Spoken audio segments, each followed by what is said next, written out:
চলে আসলাম তোমাদের কাছে আবারও আজকে একটা নতুন ভিডিও নিয়ে। আর দেখতেই পাচ্ছ কোথাও বেরোচ্ছি, তাই তার আগেই বলে দিই তোমরা তাড়াতাড়ি করে ভিডিওটা যদি ভালো লেগে থাকে একটা লাইক করে দেবে আর চ্যানেলটিকে সাবস্ক্রাইব করে নেবে।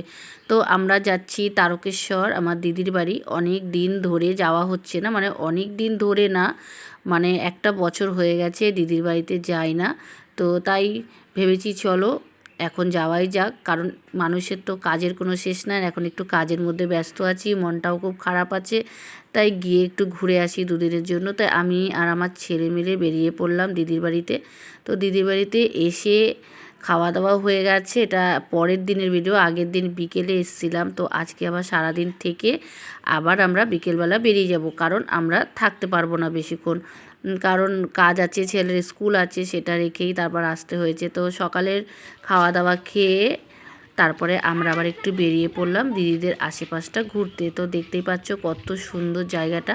আর এই পুকুরটা হচ্ছে আমার দিদিদের নিজেদের পুকুর, এখানে মাছ চাষ হয়। আর সামনে বাঁশবাগান আছে, আর এইগুলো তো আমাদের এখানে তো দেখাই যায় না, মানে এরকম মাঠঘাটও আমাদের এখানে নেই। তো তার জন্য গ্রামটা এমনি আমার খুব ভালো লাগে, আর দিদিদের ওখানে তো খুবই আমার ভালো লাগে। তো ছেলে আর আমার দিদির ছেলে ওরা মিলে তো হাঁটছে হাঁটছে, কথা বলছে, হাসছে, আর আমি ভিডিও বানাচ্ছি, এদিকে ওরা একটু লজ্জাও পাচ্ছে। তো যাই হোক, তারপরে আমরা সবাই মিলে ভিডিও বানিয়ে একটু ধান ক্ষেতের পাশে বসেছিলাম। আর এই সময় কি ধান চাষ হয় সেই ব্যাপারে আমার দিদির কাছে জিজ্ঞেস করছিলাম, দিদির ছেলের কাছে। তো আবার বলার পরে আবার আমরা হাঁটতে বেরিয়ে পড়লাম। তো অনেকটা দূরে দিদিদের একটা গরুর গোয়াল ঘর আছে, তো ওখানেই আমরা যাচ্ছি। আর সত্যি কথা বলতে কি, আমাদের এখানে না গরু কেউ রাখে না, মানে জায়গা নেই সেরকম একটা, গরু কি পুষবে লোকে। আমরা দুধ খাই, মাদার ডেয়ারির দুধ কিনে খাই। তো যাই হোক, এ দেখো কত সুন্দর জায়গাটা, মানে আবারও যদি কখনো যাই এর থেকে আরও সুন্দরভাবে আমি ভিডিও বানাবো, কারণ একটু তাড়াহুড়োর মধ্যে আছি, তার জন্য ভিডিওটা ঠিকভাবে বানাতে পারিনি। আর এটা হলো আমার দিদিদের লক্ষ্মী, তো খুব ভালো, কোনো গুঁতোই দেয় না।